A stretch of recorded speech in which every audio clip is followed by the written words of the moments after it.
വെറുതെ കാണുമ്പോൾ ഒന്നും പറയല്ലേ, വയത്താളിടല്ലേ, കളിക്കുമ്പോഴേ പാടറിയൂ. നീ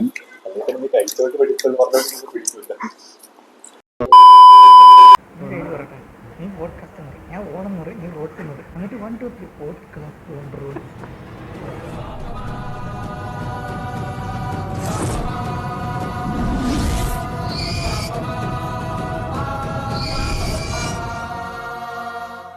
നമസ്കാരം. അപ്പോൾ ഇന്ന് നമ്മുടെ ടെസ്റ്റിൽ 4 ദിവസമായിരുന്നു ഗാബ ടെസ്റ്റ് നടന്നത്. സോ ഇന്ന് ഭയങ്കര സംഭവപരമായ കാര്യങ്ങൾ സംഭവിച്ചത്. രാവിലെ ഒരു 8 ഓവറിന് ശേഷം മഴ തുടങ്ങി. ആ മഴ പെട്ടെന്ന് തീർന്നതിന് ശേഷം വീണ്ടും മറന്നു. ഫസ്റ്റ് സെഷൻ വരെ ഗംഭീരമായിട്ട് തന്നെ പോയിരുന്നു. 32 ഓവറോളം എറിഞ്ഞ് ഫസ്റ്റ് ഓവറിൽ തന്നെ ഫസ്റ്റ് സെഷനിൽ തന്നെ നമുക്ക് 2 വിക്കറ്റ് പോയി. രോഹിത് ശർമ്മയുടെയും രാഹുലും ഫസ്റ്റ് ഏർലി മോർണിംഗ് തന്നെ വിക്കറ്റ് പോയി. അതിനുശേഷം പിന്നെ നിതീഷ് റെഡ്ഡിയും ജഡേജ ഉണ്ടായിരുന്നു. ജഡേജ നന്നായിട്ട് കളിച്ചിരുന്നു. നിതീഷ് റെഡ്ഡി മോശമല്ല, നന്നായിട്ട് കുറഞ്ഞ ജഡേജ സപ്പോർട്ട് കൊടുത്തിരുന്നു. പക്ഷെ പറ്റിയതെന്താണെന്ന് വെച്ചാൽ, നമ്മൾ കഴിഞ്ഞതിൻ്റെ മുമ്പത്തെ വീഡിയോ നമ്മൾ പ്രീ മാച്ച് അനാലിസിസ് പറഞ്ഞ പോലെ ബോൾ നോക്കി കളിക്കാൻ പറഞ്ഞു. അല്ലെങ്കിൽ ബോൾ നോക്കി ഡ്രൈവ് തന്നെ ചെയ്തിട്ടുണ്ട്. ഡ്രൈവ് ചെയ്തെന്നാണ് പറഞ്ഞുകൊണ്ടിരുന്നത്. പക്ഷേ ഡ്രൈവ് ചെയ്ത് ഫ്ലാറ്റ് ബാറ്റ് വെച്ചിട്ടാണ് കൂടുതൽ വിക്കറ്റ് ആയിക്കൊണ്ടിരുന്നത്. സോ ഇത് കാണിക്കുന്നത് ഏറ്റവും മോശമായ ഒരു ബാറ്റിംഗ് കോച്ച് എന്ന രീതിക്ക് ഏറ്റവും മോശം പ്രകടനം തന്നെയാണ് കാണിച്ചത്. അങ്ങനെ നമ്മുടെ ബാറ്റിംഗ് കോച്ച് ആരും നോക്കിയപ്പോഴാണ് സത്യം ഞാൻ മനസ്സിലാക്കിയത്, ഇന്ത്യക്ക് ബാറ്റിംഗ് കോച്ച് ഇല്ല എന്നുള്ളത്. അപ്പോൾ ഇന്ത്യക്ക് ബാറ്റിംഗ് കോച്ച് ഇല്ല.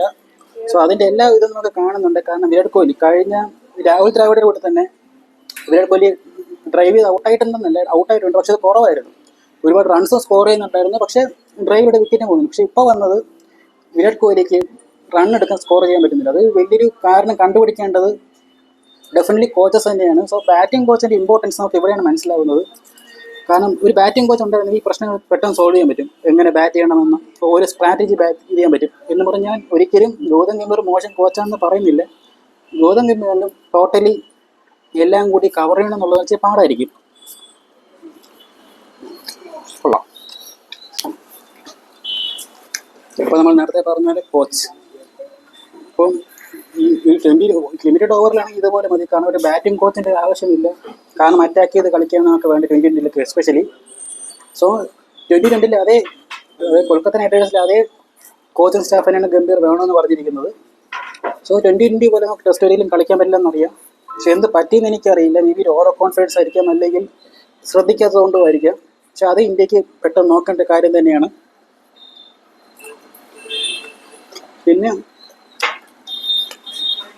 പിന്നെ സെക്കൻഡ് സെഷനിൽ ജഡേജയുടെയും നിതീഷ് റെഡ്ഡിയും നല്ലൊരു പാർട്ണർഷിപ്പാണ് നമ്മൾ കണ്ടത്. അവിടെ ഏകദേശം 53 റൺസിൻ്റെ പാർട്ണർഷിപ്പാണ് നിതീഷ് റെഡ്ഡി ജഡേജയും കൂടി ഉണ്ടായിരുന്നത്.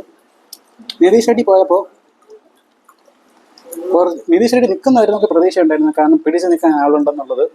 പക്ഷെ നിതീഷ് റെഡ്ഡി ഔട്ടായപ്പോൾ പിന്നെ വന്നത് സിറാജാണ്. ഓക്കെ, സിറാജിനെ ഡെഫിനറ്റ്ലി ഡിഫെൻഡ് ചെയ്യാൻ പറ്റും. പക്ഷെ എത്രത്തോളം ഡിഫെൻഡ് ചെയ്യാൻ പറ്റുമെന്നുള്ളതൊരു ചോദ്യം തന്നെയായിരുന്നു. പക്ഷേ ജഡേജ നന്നായിട്ട് കളിച്ചു. 77 റൺസ്. കുറേ കാലത്തിന് ശേഷം ഇപ്പോഴാണ് ജഡേജ ടീമിൽ വന്നത്.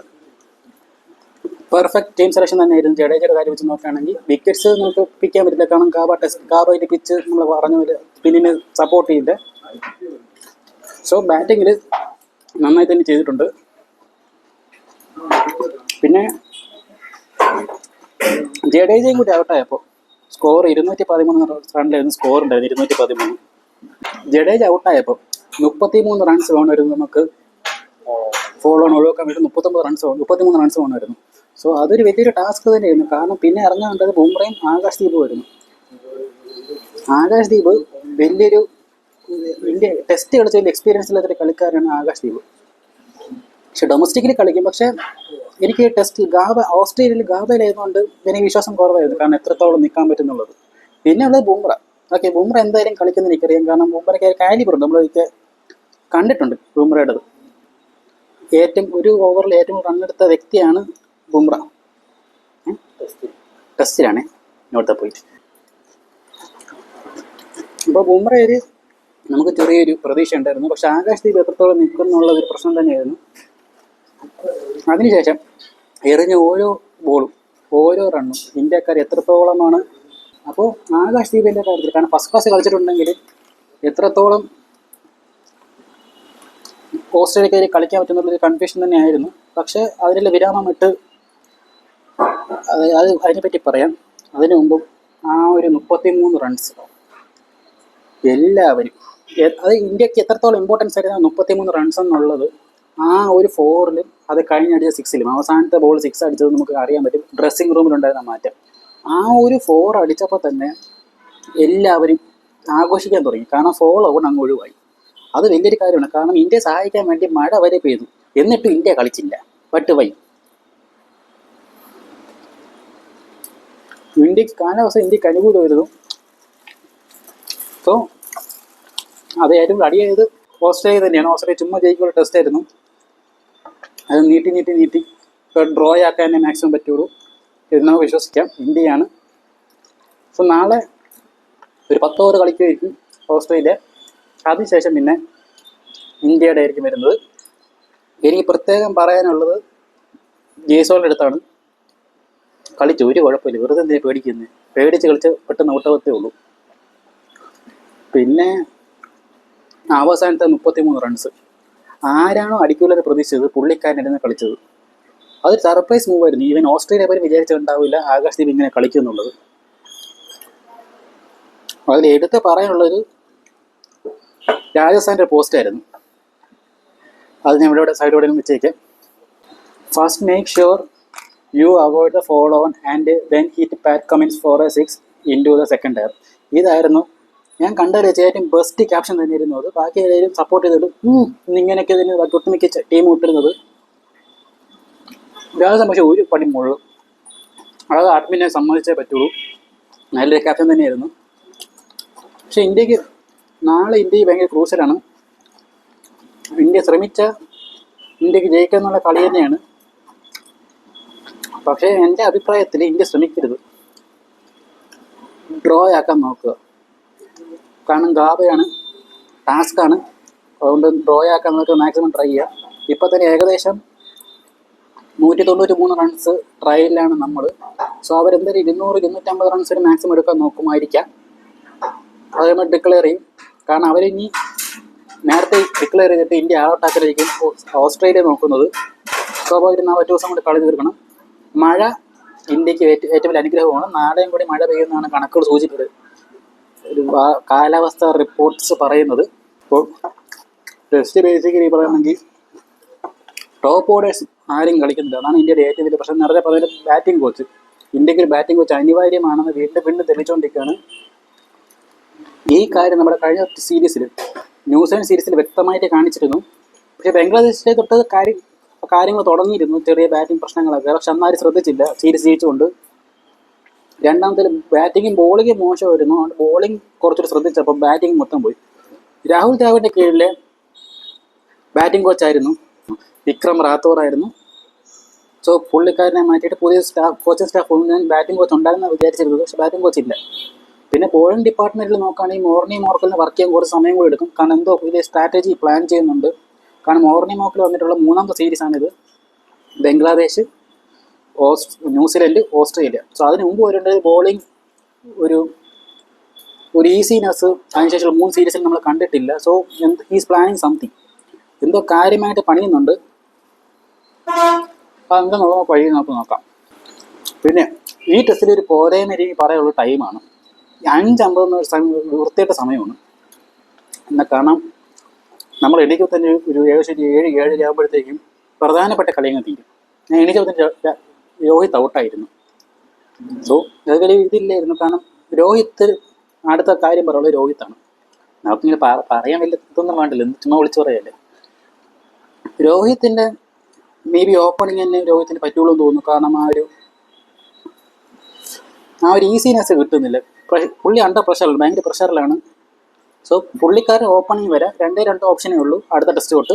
ഒന്നിനും ജയ്സോളിനെ മാറ്റിയിട്ട് അവിടെ രോഹിത്തിനെ വരാം, അല്ലെങ്കിൽ രാഹുലിനെ പിടിച്ച് 6ാമത് ഇറക്കിയിട്ട് രോഹിത് ശർമ്മ ഓപ്പണിങ് ഇറങ്ങാം. അപ്പോൾ ഈ 2 ഓപ്ഷനാണ് വരുന്നത്. വീണ്ടും അടുത്ത സീരീസിലും രോഹിത്താണ് 6 ഡൗണായിട്ട് ഇറങ്ങുന്നത്, 6ാമനായിട്ട് ഇറങ്ങുന്നതെങ്കിൽ അത് പാട് തന്നെ ആയിരിക്കും. ഇപ്പോൾ എന്തായാലും നമുക്കത് നോക്കാം.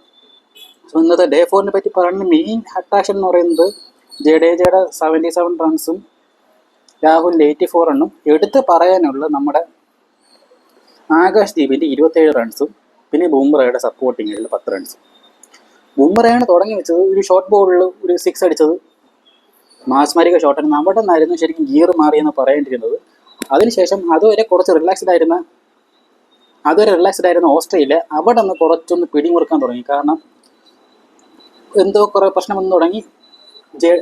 ഫീൽഡിങ് മാറ്റാൻ തുടങ്ങി. ഫീൽഡിങ്ങിന് കാര്യമ്പോൾ ജഡേജയുടെ വിക്കറ്റ് കൃത്യമായിട്ട് മുന്നറിയിപ്പ് കൊടുത്തിട്ട് ബൗൺസറായിരിക്കും ഇറങ്ങിയെന്നുള്ളത് കൃത്യമായിട്ട് രണ്ടാമത്തെ ബോൾ കൃത്യമായിട്ട് ട്രാപ്പിൽ വന്ന് വീഴുകയാണ് ചെയ്തത്. സോ അത് ഞാൻ ഒരുപാട് കുറ്റമായിട്ട് പറഞ്ഞില്ല. കാരണം കഷ്ടപ്പെട്ട് 70 റൺസ് അടിച്ചതാണ്. സോ അതുകൊണ്ട് നമുക്ക് അധികം പുള്ളിക്കാരനെ വലുതായിട്ടൊന്നും പറയണ്ട. പക്ഷെ അത് ശ്രദ്ധിച്ച് കളിക്കാനുള്ളതായിരുന്നു. അപ്പോൾ പിന്നെ പറയാനുള്ളത് ആകാശ് ദീപിൻ്റെ ഒരു 27 റൺസ്, അവസാനത്തെ ഒരു 6 ഒരു രക്ഷയില്ലാത്ത 6 ആയിരുന്നു. ആരും പ്രതീക്ഷിക്കാത്തൊരു 6 വരുന്നു. അത് വെറുതെ ഉള്ള ബാറ്റ്സ്മാൻസ് തന്നെയായിരുന്നു. അതിൽ ഇന്ത്യയുടെ മൂഡ് ആകെ അങ്ങ് മാറിയ 6-ലൂടെ. അതിനുശേഷം വീണ്ടും മഴ ലൈറ്റ് ആദ്യം പോയി. അതിനുശേഷം പിന്നാലെ മഴയും വന്നിട്ടുണ്ടായിരുന്നു. സോ ആ ഡേ അങ്ങനെ അത് അവസാനിച്ചു. സോ നാളെ വീണ്ടും ഇന്ത്യ ഇറങ്ങുമ്പോൾ ഇന്ത്യ ഇപ്പോൾ നിലവിൽ 252 എന്ന നിലയിലാണ്. വിത്ത് 193 റൺസ് ട്രയലിലാണ് ഇന്ത്യ. സോ നാളെ അറിയാം നമുക്ക് എന്ത് സംഭവിക്കും എന്നുള്ളത്. ഒരു 10 ഓവർ കൂടി പിടിച്ചേക്കണം എന്നാണ് എൻ്റെ ആഗ്രഹം. പക്ഷേ മോർണിംഗ് പിച്ചാണ്. Australia maximum utilise. പിന്നെ ഒരു പ്രധാനപ്പെട്ട ഒരു ന്യൂസും കൂടിയുണ്ട്. ഹേസൽവുഡ് മിക്കവാറും ഈ സീരീസ് ഇനി കളിക്കില്ല.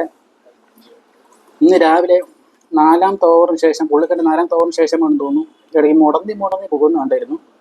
കുറച്ച് കഴിയും മനസ്സിലായി പുള്ളിക്കാരൻ മുടന്തി പോയത് റൂമിലോട്ടല്ല, സ്കാൻ ചെയ്യാനാണ് പോയതെന്ന്. ഇപ്പോൾ സ്കാൻ റിപ്പോർട്ട് വന്നിട്ടില്ല എന്നാണ് എൻ്റെ വിശ്വാസം. അപ്പോൾ എന്തായാലും അടിയുള്ള നാളെ എന്തായാലും കളിക്കില്ല. സോ അങ്ങനെയുള്ള 2 സീരീസിലും കളിക്കില്ല എന്നതാണ് നിലവിൽ അറിഞ്ഞത്. പക്ഷേ ഒഫീഷ്യലി ആരും പറഞ്ഞിട്ടില്ല.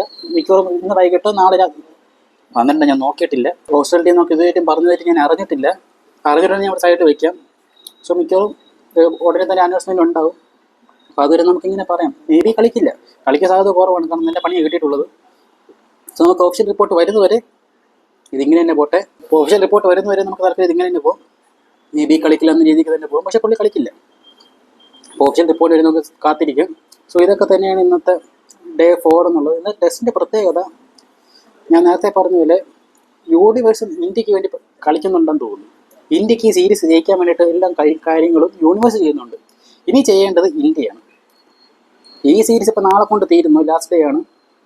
സോ ഇപ്പോൾ കയ്യിലിരിക്കുന്ന സാധനത്തിനെ കൊണ്ട്